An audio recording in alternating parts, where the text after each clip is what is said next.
दोस्तों, अगर आप भी अपनी लाइफ में कुछ नया सीखने की चाह रखते हैं तो इस चैनल को अभी सब्सक्राइब कर लें। जय भोलेनाथ। दोस्तों, क्या आपके पितृ आपसे नाराज है और क्या आपको लगता है कि आपके पितरों की वजह से आपके घर की सुख शांति में रुकावट आ रही है और आपके कार्य नहीं बन रहे हैं, या आप संतान की कमी और धन की कमी या कर्ज से परेशान हैं, या आपका भाग्य आपका साथ नहीं दे रहा है? तो दोस्तों, इस बार के पितृपक्ष श्राद्ध में यदि आप कुत्ते को ये एक चीज खिला देते हैं तो आपके सभी पितृदोषों का तुरंत ही नाश हो जाएगा और आपको मिल जाएगी सभी संकट और कष्टों से मुक्ति। और दोस्तों, इस एकमात्र उपाय को करने से आपको धनवान मालामाल होने से कोई नहीं रोक सकता और आपकी जो भी मनोकामना है वो भी पूरी हो जाएगी। दोस्तों, इस बार 29 सितंबर 2023 से पितृपक्ष श्राद्ध बहुत ही दिव्य और दुर्लभ संयोग लेकर आया है। दोस्तों, इस पितृपक्ष में राजयोग, काल सर्प दोष के साथ साथ धन लक्ष्मी योग भी बन रहा है, जिस वजह से इस बार के पितृपक्ष श्राद्ध का बहुत अधिक महत्व बढ़ गया है। और इस पितृपक्ष यदि आप कुत्ते से जुड़ा ये आसान सा उपाय कर लेते हैं तो आपकी सभी समस्याओं का तुरंत ही अंत हो जाएगा। इसलिए दोस्तों, वीडियो को आखिर तक जरूर देखें। और यदि आप भी अपने जीवन में महादेव की कृपा पाना चाहते हैं और पितरों का आशीर्वाद पाना चाहते हैं तो वीडियो को लाइक करके कमेंट में हर हर हर महादेव लिखना ना भूलें। दोस्तों, पितृपक्ष की शुरुआत इस साल भाद्रपद मास के शुक्ल पक्ष की पूर्णिमा तिथि 29 सितंबर 2023 दिन शुक्रवार से हो रही है, जो 14 अक्टूबर 2023 दिन शनिवार तक रहेगा। पंचांग के अनुसार 29 सितंबर 2023 दिन शुक्रवार को दोपहर 3:26 तक भाद्रपद पूर्णिमा है। इसके पश्चात आश्विन मास के कृष्ण पक्ष की पहली तिथि प्रतिपदा शुरू हो जाएगी। इसीलिए पितृपक्ष से संबंधित सभी कार्य 14 अक्टूबर तक ही संपन्न कर लेना बेहतर होगा।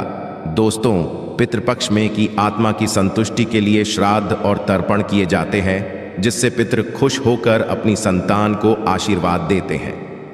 हिंदू धर्म में मृत्यु के पश्चात मृत व्यक्ति का श्राद्ध करना बहुत जरूरी माना जाता है। माना जाता है कि यदि श्राद्ध ना किया जाए तो मरने वाले व्यक्ति की आत्मा को मुक्ति नहीं मिलती। पितृपक्ष में पूर्वजों की आत्मा की शांति के लिए दान, पुण्य, श्राद्ध, तर्पण, पूजा पाठ किए जाते हैं ताकि हम पर की कृपा बनी रहे। पितरों को प्रसन्न करने के लिए सबसे जरूरी चीज है श्रद्धा। बिना श्रद्धा के दिया हुआ श्राद्ध पितरों को प्राप्त नहीं होता, उनकी आत्मा को संतुष्टि नहीं मिलती और ना ही उनका आशीर्वाद संतान को प्राप्त होता है। श्रद्धा से पितरों को कुछ अर्पित करना ही श्राद्ध कहलाता है। जिनके पितृ प्रसन्न नहीं होते उन्हें पितृदोष लगता है। उन्हें अनेक प्रकार की परेशानियां, हानियां उठानी पड़ती हैं। रोग पीड़ा पीछा नहीं छोड़ते। घर में आपसी मतभेद बने रहते हैं। कार्यों में अनेक प्रकार की परेशानियां उत्पन्न होती हैं। इसके साथ ही अकाल मृत्यु का भय बना रहता है। संकट, अनहोनी या अमंगल की आशंका बनी रहती है। संतान की प्राप्ति में विलंब होता है।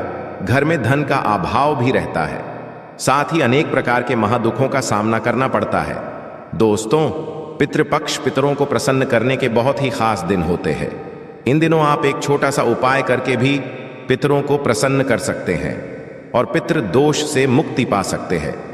आज के इस वीडियो में हम आपको शास्त्रों में बताया गया एक छोटा उपाय बताने जा रहे हैं। इस उपाय को करने से निश्चित ही आपको पितृ दोष से मुक्ति मिल जाएगी। साथ ही आपके कितने भी बड़े शत्रु हो वे भी सब शांत हो जाएंगे। ये उपाय न केवल आपको पितृदोष और शत्रुओं से छुटकारा दिलाएगा, बल्कि शनि दोष और काल सर्प दोष से भी राहत मिलेगी और सभी प्रकार के संकट दूर हो जाएंगे। पितृदोष पितृ आशीर्वाद में बदल जाएगा। दोस्तों, इस उपाय को सही प्रकार से करने के लिए आप हमारी इस वीडियो को एंड तक अवश्य देखें। तो आइए जानते हैं इस उपाय के बारे में।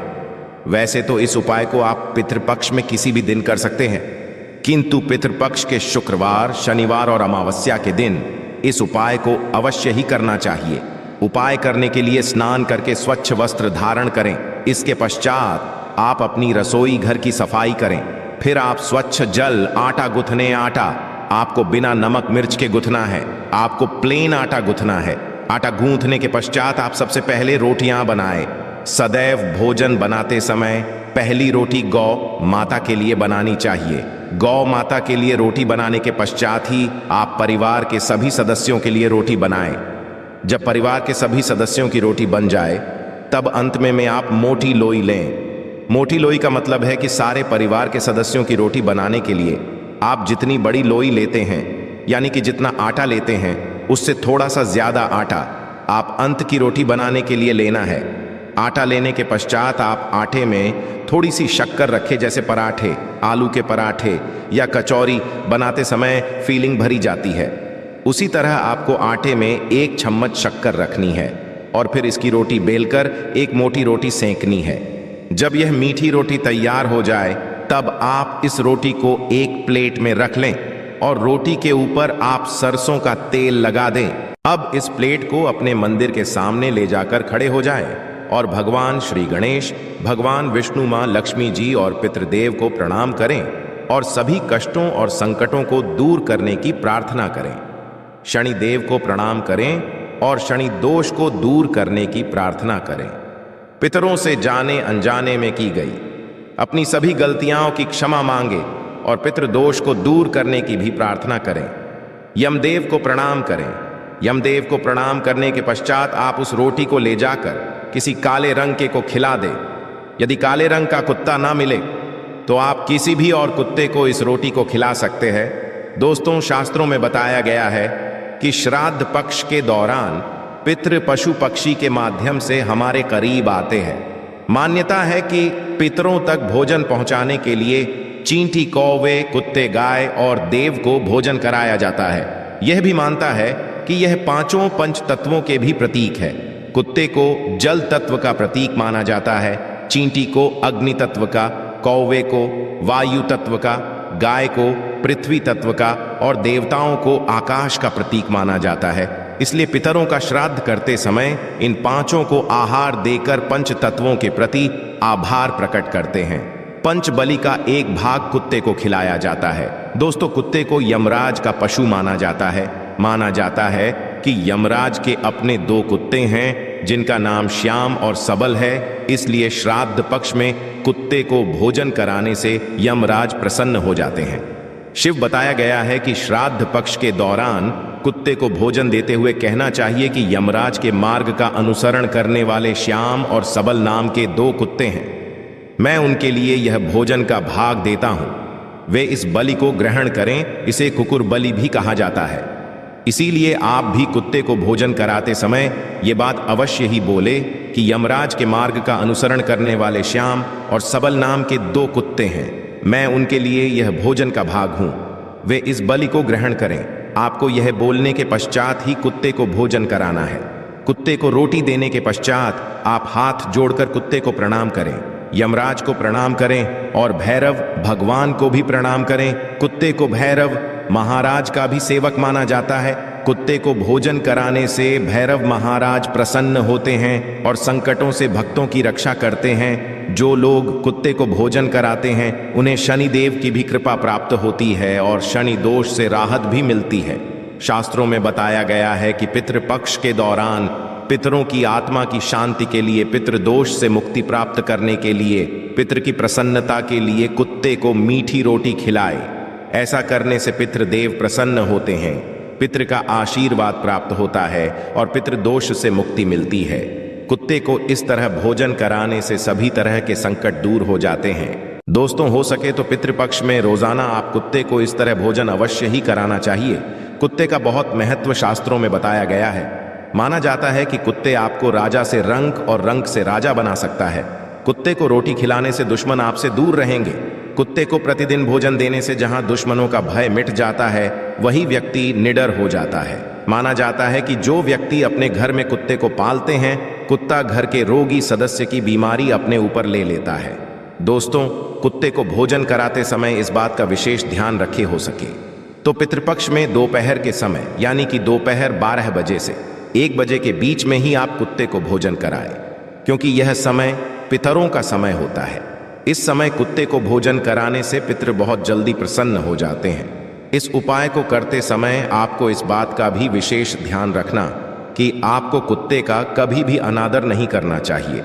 जैसे कुछ लोग होते हैं जो रास्ता चलते कुत्तों के ऊपर पत्थर फेंकते हैं। या फिर अपने घर में कुत्ते पालते तो हैं किंतु उन्हें लात से मारते हैं। ऐसा भूलकर भी नहीं करना चाहिए। जो व्यक्ति ऐसा करता है उससे यमराज और भैरव महाराज नाराज हो जाते हैं। तो दोस्तों, ये थे कुत्ते से जुड़े कुछ अचूक और असरदार उपाय जिन्हें आपको इस पितृपक्ष में जरूर करना चाहिए ताकि आप पितृदोष से मुक्त हो सके और जीवन में तरक्की का आनंद ले सके। दोस्तों, वही पितृपक्ष के दौरान हमें इन सब्जियों से करें परहेज करना चाहिए ताकि हमें पितृदोष ना लगे। पितृपक्ष के दौरान ये सब्जियां जिसमें शकरकंद, मूली, गाजर, शलजम, चुकंदर, अरबी, इस तरह की सभी सब्जियों को खाने से परहेज करना चाहिए। इसके अलावा इन सब्जियों का भोग भी नहीं लगना चाहिए और ना ही पितृपक्ष के श्राद्ध भोज में इसे किसी ब्राह्मण को खिलाना चाहिए। यदि आप ऐसा है तो आपके पूर्वज इससे नाराज हो सकते हैं। लहसुन प्याज वर्जित। दोस्तों, पितृपक्ष में लहसुन प्याज का सेवन करने की मनाही रहता है। इसे तामसिक माना जाता है। पितृपक्ष के समय पूरी तरह से सादगी से रहना चाहिए। भोजन भी सदा ही ग्रहण करना चाहिए। लहसुन प्याज का इन दिनों में पूरी तरह से त्याग करना चाहिए।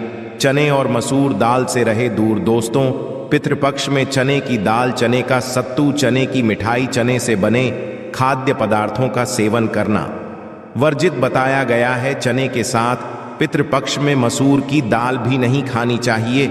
इस दौरान किसी भी चीज को कच्चा नहीं खाना चाहिए। इस समय पके भोजन का ही सेवन करना चाहिए। दोस्तों, आइए जानते हैं कि कुंडली में पितृदोष का निर्माण कैसे होता है और इससे कैसे बचा जा सकता है। दोस्तों, हिंदू धर्म में पूर्वजों का बहुत महत्व दिया जाता है। उनकी आत्मा की शांति के लिए व्यक्ति श्राद्ध पिंडदान करते हैं। हर महीने की अमावस्या तिथि के अलावा पितृपक्ष के 15 दिन पितरों को ही समर्पित होता है। इस समय पितरों की आत्मा की शांति के लिए और उनका पाने के लिए श्राद्ध, तर्पण, पिंड दान, दान पुण्य आदि किया जाता है। वही पितरों के नाराज होने पर कुंडली में पितृदोष का निर्माण हो जाता है। पितृदोष के कारण जीवन में कई तरह की समस्या उत्पन्न हो जाती है। इसके साथ ही मनुष्य कई तरह के कष्टों का सामना करता है। ऐसे में आइए जानते हैं कि कुंडली में पितृदोष का निर्माण कैसे होता है और इससे कैसे बचा जा सकता है। ज्योतिष शास्त्र के अनुसार जब हमारे की आत्माएं तृप्त नहीं होती, 84 लाख योनियों में भटकते रहते हैं, तो ये आत्माएं पृथ्वी लोक में रहने वाले अपने वंश के लोगों को कष्ट देती हैं। इसी कष्ट को ज्योतिष शास्त्र में पितृदोष कहा गया है। मान्यताओं के अनुसार मृत्यु लोक से हमारे पूर्वजों की आत्माएं अपने परिवार के सदस्यों को देखती रहती हैं। जो लोग अपने पूर्वजों का अनादर, उनके बताए गए रास्ता पर नहीं चलते हैं या उन्हें कष्ट पहुंचाते हैं, जिसका इससे दुखी दिवंगत आत्माएं उन्हें श्राप देती है। इसी श्राप को पितृदोष माना जाता है। ज्योतिष शास्त्र के अनुसार जब किसी व्यक्ति की कुंडली के लग्न भाव और 5वें भाव में सूर्य, मंगल और शनि विराजमान होते हैं तो पितृदोष का निर्माण हो जाता है। इसके अलावा कुंडली के अष्टम भाव में गुरु और राहु एक साथ आकर बैठते हैं तो भी पितृदोष का निर्माण होता है। जब कुंडली में राहु केंद्र में या त्रिकोण में मौजूद होता है तो पितृदोष बनता है। इसके अलावा जब सूर्य, चंद्रमा और लग्नश का राहु से संबंध है तो जातक की कुंडली में पितृदोष बनता है। जब कोई व्यक्ति अपने से बड़ों का अनादर करता है या फिर उसकी हत्या कर देता है तो ऐसे व्यक्ति को पितृदोष लगता है और जीवन नरक बन जाता है। जब किसी व्यक्ति की कुंडली में पितृदोष का निर्माण होता है तो ऐसे व्यक्ति को अपने जीवन में कई तरह की बाधाओं का सामना करना पड़ता है। ऐसे व्यक्ति के विवाह में देरी होती है, विवाह टूट सकती है, तलाक की स्थिति हो जाती है, वैवाहिक जीवन में सदैव तनाव बना रहता है। ऐसी महिलाओं को गर्भधारण में समस्याएं आती है, बच्चे की अकाल मृत्यु हो सकती है, जीवन में कर्ज और नौकरी में परेशानियां आती रहती हैं। इसके अलावा ऐसे लोगों के घर में या परिवार में आकस्मिक निधन या दुर्घटना हो सकती है। लंबे समय से किसी बीमारी के चलते परेशान रह सकते हैं। परिवार में विकलांग या अनचाहे बच्चे का जन्म हो सकता है। ऐसे व्यक्ति को बुरी आदतों की लत भी लग सकती है, पितृदोष होने पर मिलते हैं। ये संकेत यदि किसी जातक की कुंडली में पितृदोष हो तो उसे अपनी जीवन में कई तरह के कष्ट झेलने पड़ते हैं। पितृदोष के कारण शादी में भी बाधा आती है। ऐसे में विवाह में देरी होने लगती है, समय से शादी नहीं हो पाती है। पितृदोष के कारण वंश वृद्धि रुक जाती है। ऐसे में संतान प्राप्ति में बाधा आ जाती है इसके साथ ही संतान के करियर से संबंधित भी समस्या उत्पन्न हो जाती है। यदि किसी जातक की कुंडली में पितृदोष होता है तो वह कई की बीमारियों से ग्रसित हो जाते हैं। समय समय पर उनका सेहत बिगड़ने लगता है। धीरे धीरे वह मानसिक तनाव में आना शुरू हो जाते हैं। पितृदोष से मुक्ति के लिए करें उपाय। पितृदोष धन हानि और परिवार की तरक्की में रुकावट का कारण बनता है। कई कोशिशों के पश्चात भी व्यक्ति को सफलता नहीं मिल पाती है। पितरों के नाराज होने से व्यक्ति कंगाली की ओर चला जाता है। इसके साथ ही परिवार को आर्थिक तंगी का भी सामना करना पड़ता है। पितृदोष पारिवारिक कलह बनने लगते हैं। घर में झगड़े होते हैं। यदि बार बार बिना कारण के घर में झगड़े हो रहे हो तो यह पितरों की नाराजगी का संकेत माना जा सकता है। पितृदोष होने के कारण परिवार के सदस्यों के बीच तनाव की स्थिति बन जाते हैं। इसके साथ ही कोई ना कोई सदस्य सदैव बीमार रहता है, किसी बड़ी बीमारी से ग्रस्त रहता है। पितृदोष होने से जातक के रोजगार में बाधा आती है। उन्हें मन मुताबिक नौकरी नहीं मिल पाती है। पितृदोष से के लिए करें ये आसान उपाय। पितृदोष से मुक्ति पाने के लिए प्रतिदिन पीपल के पेड़ में जल चढ़ाना चाहिए। जल में काले तिल को मिलाकर दक्षिण दिशा में अर्घ्य देने से भी पितृदोष से मुक्ति मिलती है। अमावस्या और पितृपक्ष में श्राद्ध पिंडदान आदि कर्म करने से भी पितृदोष से मुक्ति पाया जा सकता है। इसके साथ ही इस उपाय को करने से न केवल पितृदोष से मुक्ति मिलती है, साथ ही इससे पितृ भी प्रसन्न होते हैं। पितृदोष दूर करने के लिए पितृपक्ष में स्वर्ण दान करना भी सबसे लाभकारी माना जाता है। कुंडली में पितृदोष से मुक्ति के लिए व्यक्ति को अपने घर में हर अमावस्या पर श्रीमद् भागवत के गजेंद्र मोक्ष अध्याय का पाठ करना चाहिए। पितृ दोष से मुक्ति के लिए जरूर करें। ये काम प्रत्येक चतुर्दशी अमावस्या और पूर्णिमा के एक दिन पहले पीपल पर दूध चढ़ाना चाहिए। ऐसा करने से न केवल पितृदोष से छुटकारा मिलेगी बल्कि काल दोष से भी मुक्ति मिलेगी। यदि कुंडली में पितृदोष बन रहा हो तो जातक को अपने घर की दक्षिण दिशा की दीवार पर अपने स्वर्गीय परिजन का फोटो लगाकर उस पर हार चढ़ाना और रोज उनकी पूजा करके उनसे आशीर्वाद प्राप्त करना चाहिए। इससे नाराज पितृ प्रसन्न हो जाते हैं। पितृदोष के उपाय के लिए व्यक्ति को काले कुत्ते को उड़द के आटे से बने रोटी हर शनिवार को खिलाने से शनि राहु केतु तीनों ग्रहों का नकारात्मक भाव कम होता है और साथ ही मनुष्य पितृदोष से मुक्ति पा लेता है। पितृदोष को कम करने या मुक्ति पाने के लिए पितृ अमावस्या पर पितरों को खुश करने के लिए उनके चित्र पर पुष्प अर्पित करना चाहिए। आप अपनी राशि के अनुसार पितृदोष निवारण के उपाय करके दोष का निवारण कर सकते हैं। राशि के अनुसार करें। श्राद्ध मेष, इस राशि के जातक श्राद्ध पक्ष के दौरान रांगे की धातु से बना सिक्का पानी में करें। साथ ही श्राद्ध पक्ष में प्रतिपदा के दिन अपने परिजनों के नाम से गरीबों को भोजन करवाए। वृषभ, इस राशि के जातक श्राद्ध पक्ष में किसी भी दिन बटुक भैरव मंदिर में जाकर दही गुड़ का भोग लगाए। पितरों के नाम से 21 बच्चों को भोजन कराकर उन्हें सफेद वस्त्र भेंट करें। इससे पितृदोष खत्म होता है। मिथुन, इस राशि के जातक पितृदोष से मुक्ति पाने के लिए इस बार पितरों के नाम से श्राद्ध पक्ष में किसी भी दिन पक्षियों को बाजरा खिलाए, उनके पानी की व्यवस्था करें। इसके किसी सार्वजनिक स्थान पर प्याऊ लगवाए।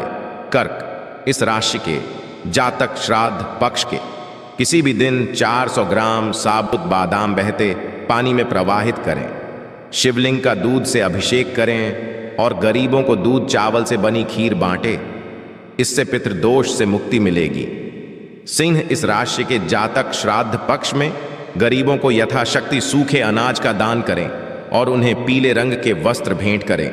स्वयं प्रतिदिन तुलसी के पौधे में जल। कन्या, इस राशि के जातक पूरे श्राद्ध पक्ष के दौरान सुंदरकांड का पाठ करें और अंतिम दिन यानी सर्वपितृ अमावस्या के दिन गरीब और अनाथों को भोजन वस्त्र भेंट करें। खासकर दिव्यांगों को भोजन जरूर करवाएं। तुला, इस राशि के जातक पितृदोष से मुक्ति के लिए दूध चावल से बनी खीर और नमकीन चावल गरीबों में बांटे। 7 गरीब कन्याओं को चप्पल और छाता भेंट करें। पितृदोष से मुक्ति मिलेगी।